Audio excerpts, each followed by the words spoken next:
Nature, with its laws and manifestations, is our university.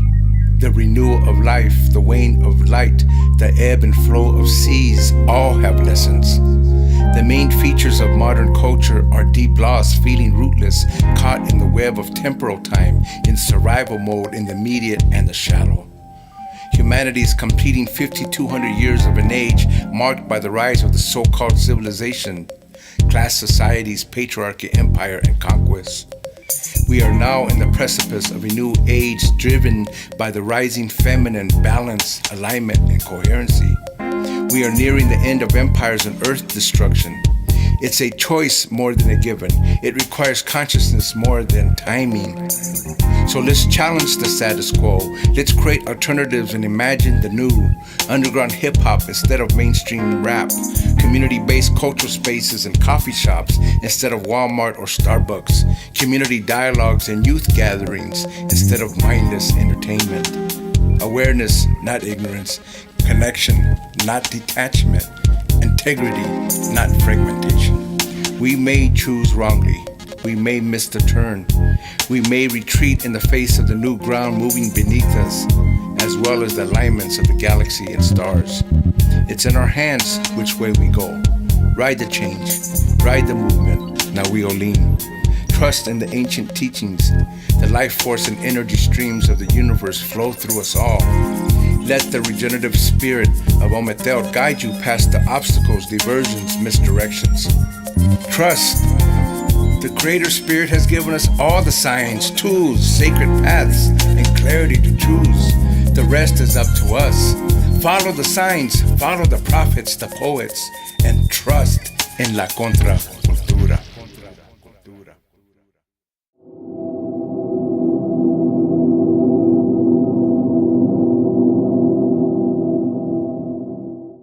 Okay, well, that's not a small question. Let's see. I think that there are several issues that as a community we are going to have to figure out a way to deal with. I think that one of them is our own identity as citizens of the United States, but as people who most certainly have a distinct idea of themselves as a group of people. That's always problematic. There's the issue of Mexico, and of course our relationship, not just as Chicanos, but the relationship of our government to that government and to the people that are continuing to come over across the border. That is also an issue that is evolving, and we need to figure out a way as Chicanos, as Chicanos to figure out how we plan on dealing with that and how we plan on responding to that. I think that there are issues certainly around education. There are issues around prison, and there are issues education and prison. Education, prison, immigration, identity. Those, I'd say, would probably be the ones that if you want to talk about in terms of crisis, those would be the biggest ones.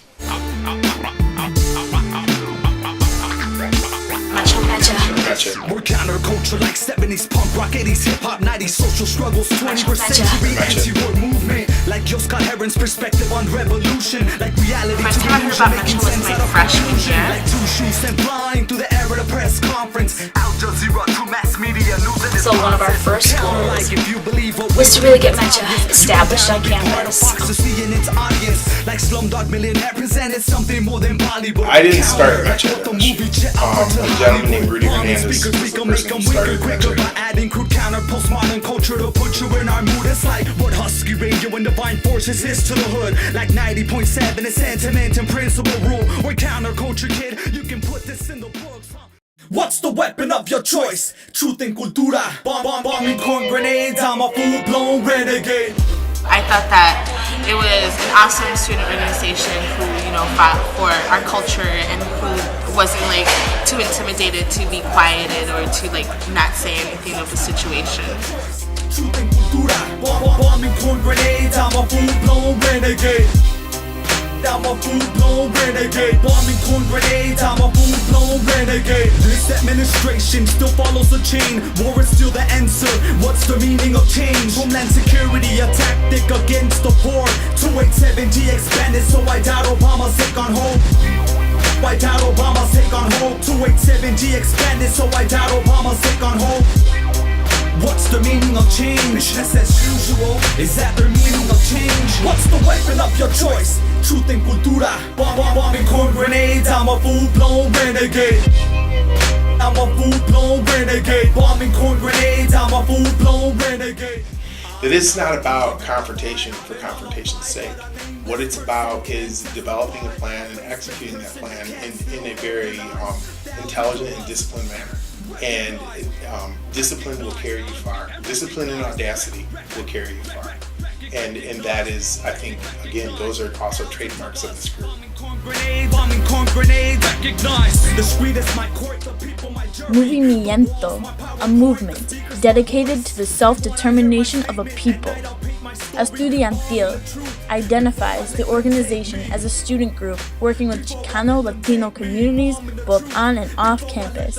Chicanao identifies us as an indigenous people native to this continent by using the X, and is inclusive of all gender identities and sexualities by the use of the @ symbol. Chicana and Chicanao contributions to the movement have long been ignored or devalued, and we are against this historical form of oppression within our movement. Aztlán, the legendary homeland of the Mexicas, which is reputedly today's southwestern United States and northern Mexico.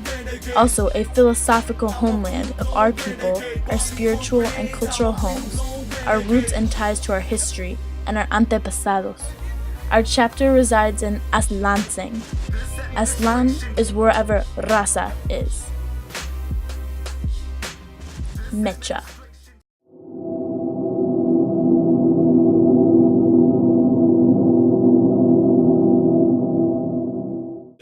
I joined MEXA because I was raised to be proud of who I am, and I am proud of who I am. I'm proud of what I am. I joined MEXA because it seemed to me a very important thing to do to struggle for educational parity, to struggle for studies programs. You know, as I said earlier in the interview, I mean, when I got on campus, I was shocked. I really was. I was shocked that everybody here was white. I mean, I didn't see how that could be possible. You know, where I came from in Lansing, not everybody was white. You know, I mean, there was a real kind of like mix of people, and it just it seemed, and it still seems to me, monumentally unfair. That even within our community, that we have a dropout rate among high school students that hovers around 50%. Okay, that means one of two things substantially. It either means that as a group of people, that we are intellectually unfit to deal with the realities of modern public education, that we're just too stupid to make it through, or it means that there are greater issues. There are things that are systemic or institutional issues that keep our kids from graduating at the rate that they should. And I refuse to believe that we're too stupid to make it through. So that leaves only, in my mind, one other alternative, that there's a problem and that the problem isn't us.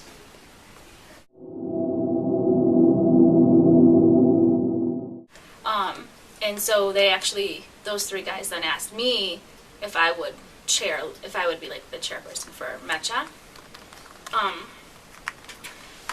And that was partially because I was really involved with, like, I was an athlete there, and then I also was in the honors college, and then I was parts of just different student organizations, and so they figured if I was involved, then I'd be able to bring these various pieces of campus together. MEXA emphasizes culture, history, and art, and I think those are all things that are important in my life, and what I think that what I feel different, a lot of like like in comparison to other members, is that I'm from the inner city, and inner cities are usually populated by Black and brown people. So there was always like this sense of I know who I am because I live with like other people like me, and then having to come to university and being in a setting that's completely different and having to fight for it, it just like resonates with you in a different way. Like you are more aware of your culture and you're more proud of it, because it's like you have to defend it sometimes, but in that same you defend it by living it. ¿Quién dijo que todo está perdido? Building or getting the Chicano Studies, the Chicano Latino Studies class, because it was just a class at that time, was a little more difficult with the administration because they didn't understand the need for it. But when you had, you know, a huge part of the Latino student body, we had, like I said, we had built networks with other parts of the student body who were also like supporting us. And then we had professors who would say, you know, we don't mind taking this class as like an overload. We don't mind doing this. We had all of that support. And so that actually, it was just sort of getting us organized and figuring out a way to propose it in a way that the administration would see that there was a need for it and that it would be sustainable. So that was more of that was a difficulty. The most difficult of those three goals that we had was building the bridge with the community, with the Southwest Detroit community, because at that time, maybe 2 of us were from that community. Most of us were from out of the Detroit area. And so it was really hard to get into that community because we were sort of outsiders. So that took a little more maneuvering than the other 2 goals.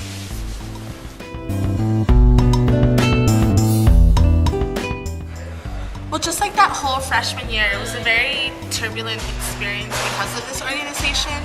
And I mean, these are like Young Americans brought in horrible speakers. They brought like, and I'm terrible at names, so I can't remember them. But they brought like the guy, the co-founder of the Minutemen Army down in the borders, and then they brought a candidate from England that was running for like prime minister, and he was a Nazi, like a neo-Nazi.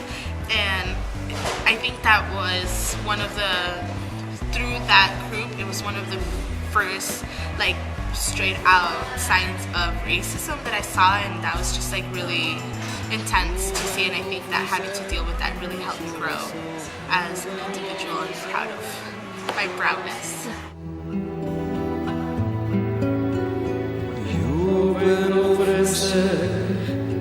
Mi corazón.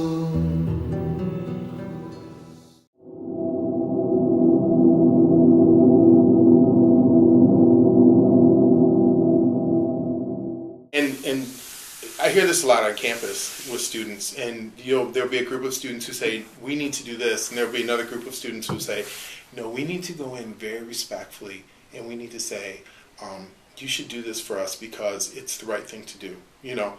And I mean, at the point that I'm at in my life, I mean, when I hear people say that, I think to myself, oh, that's cute. You know, you should go do that, right? And you should go do it real soon. Because as soon as you do that, then we can move past this whole idea that these people here are going to do something for you because it's the right thing to do. And then we can get on to like, you know, figuring out ways to apply pressure to them to make them do it.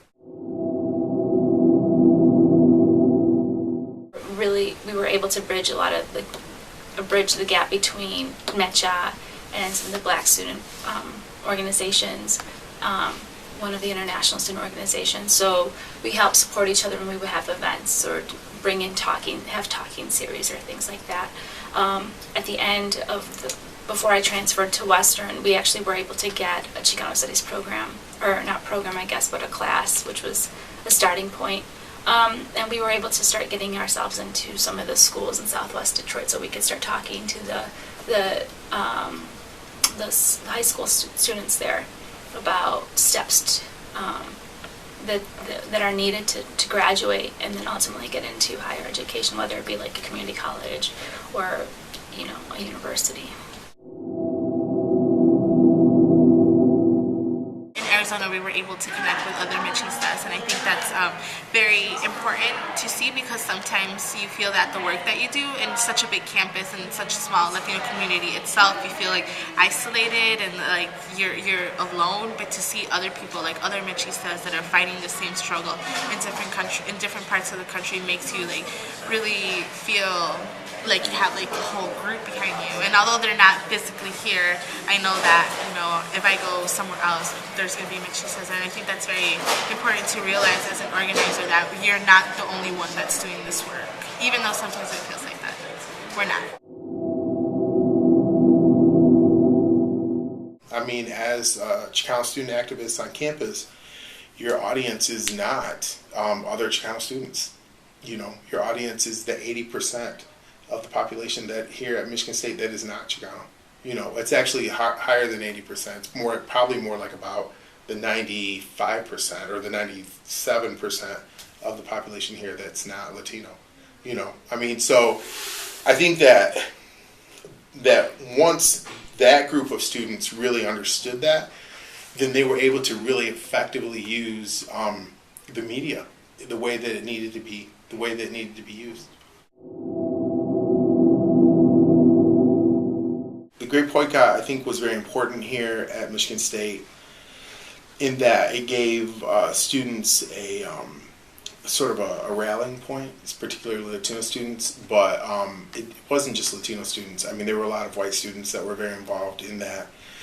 And I think for the majority of us, what it really did was it kind of gave us our first glimpse into institutional apathy. You know, we have a man who is the president of the university, Peter McPherson. He worked for, you know, presidents. He was director of USAID for several years. I mean, McPherson was an interesting man.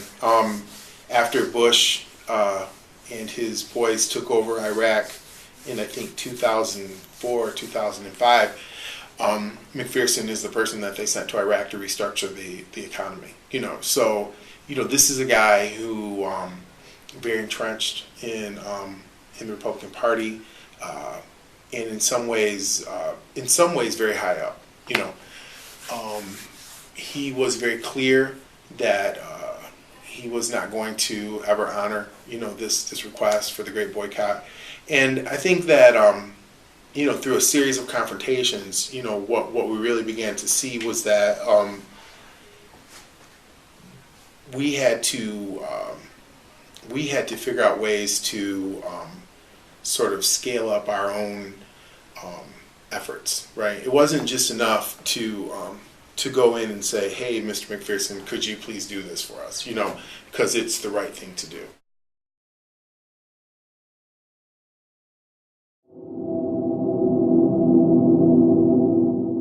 But even in my mind, like something like the hunger strike had really very little to do with the Great Boycott, even though that's what it was really about. I mean, by that time, in 1996, I think even within the group, our own focus had really started to shift away from the Great Boycott and really looking at things like Chicano studies. The boycott the hunger strike itself was really, I think, more about this group of people who had been kind of like the core of all these efforts.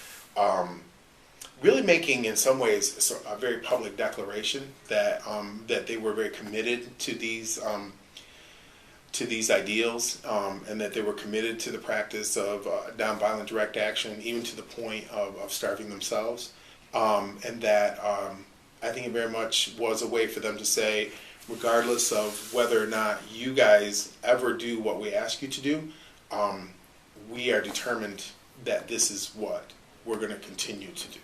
And so, you know, the hunger strike lasted for about a week, and we were able to get out of that a mechanism to eliminate grapes from dorms.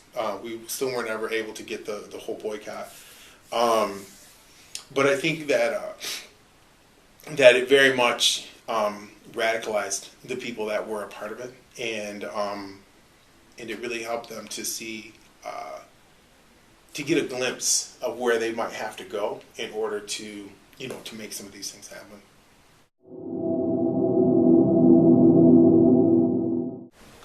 At that time, there was some problems on campus with the Chicano Studies program.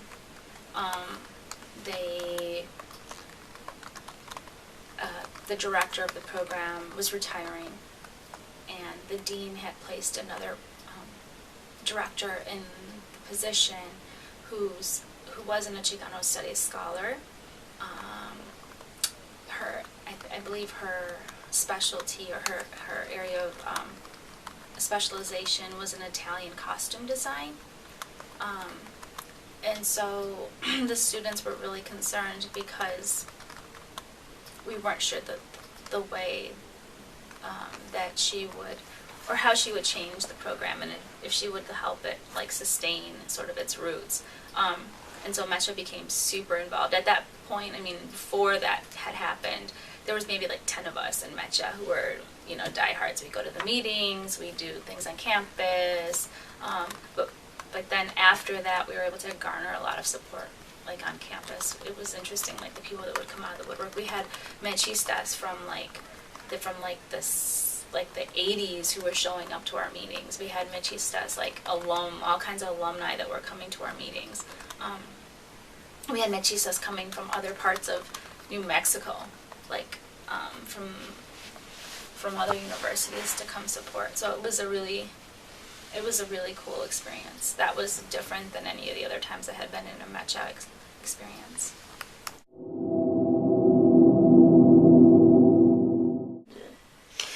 Well, that was an attempt on the part of the MEXA students at the time to draw attention to the university's failed promises around creating a Chicano Studies program. And so basically, I think another example of a well-conceived, nonviolent, direct action event. President McPherson was giving his State of the University address, and several students had planted themselves throughout the audience, and as he began speaking, one by one, they stood and confronted him in front of these people as to why he was reneging on his promises to create a Chicano Studies program. And one by one, they were arrested. And then as they were arrested, then the next person would stand up and continue to continue this sort of verbal confrontation. So, it was very dramatic. It was very public. It was nonviolent. It was well organized. It was well conceived. It was all of the things that people who usually try to criticize protests said that it wasn't. That there was not just this group of people who were out of control. Nobody in that room was out of control. Maybe McPherson might have been out of control. He might have been out of control, pissed off when it was all over. But the people who went there to do that action were not out of control. They knew exactly what they were going to do. They knew how they were going to do it. They knew who was going to stand up first, who was going to stand up second, who was going to stand up third, and who was going to stand up fourth. They had press releases prepared. They had a point to make, and they made that point.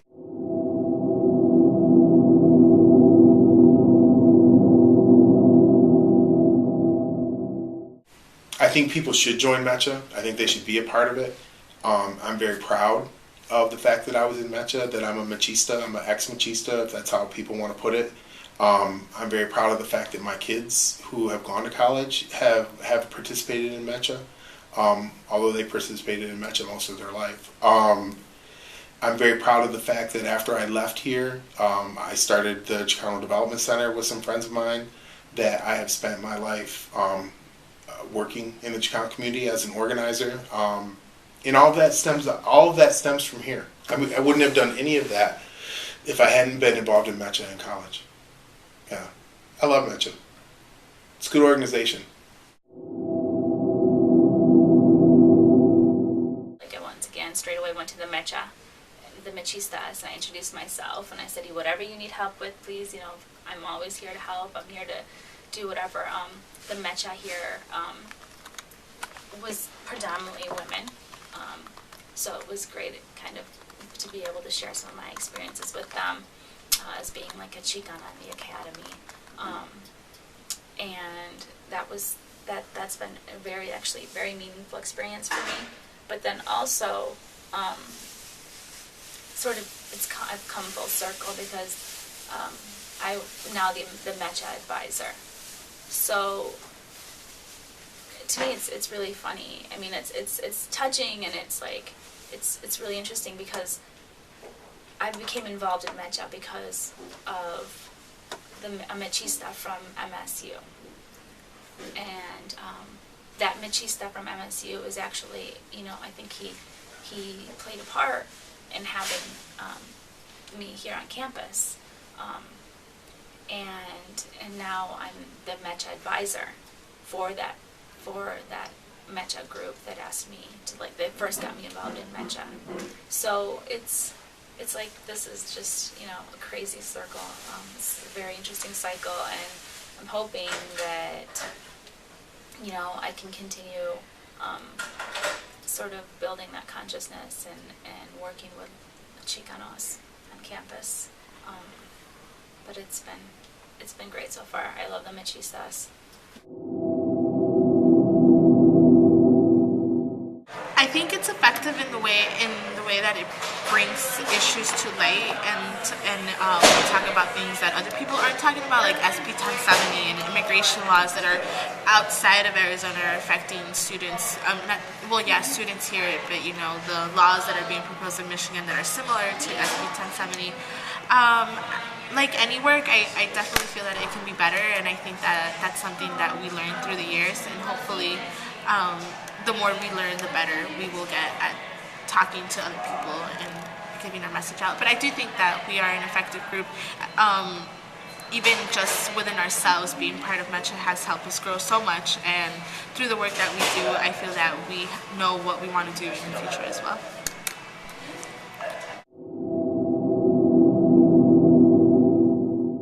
Does the El Grito, the Day of the Independence event, and I think that was very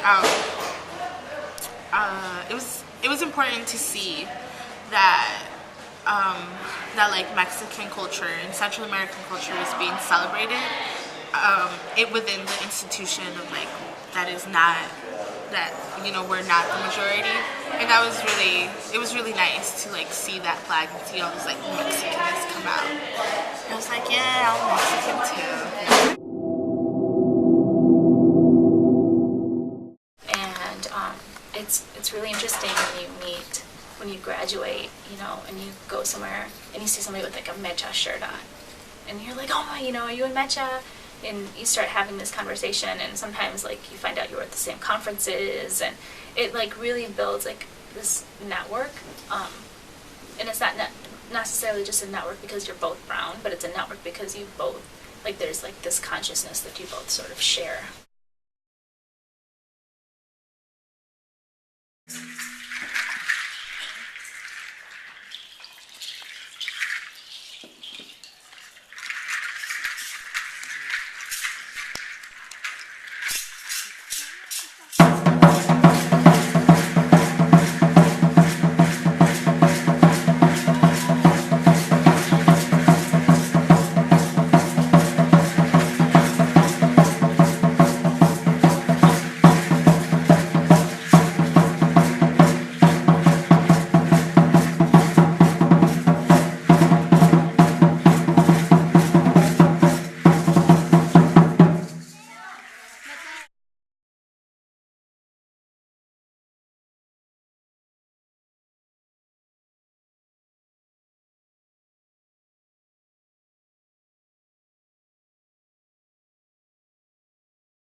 To do right now is, if you look around the room, you see all these beautiful prints, and we actually are fortunate enough to have the artist who produced such wonderful artwork with us. So I'd like to give him a moment to speak about his work. Please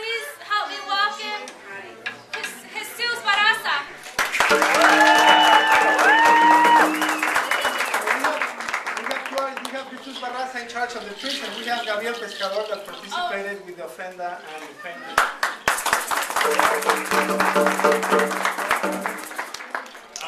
Well, you guys can see all the art around us.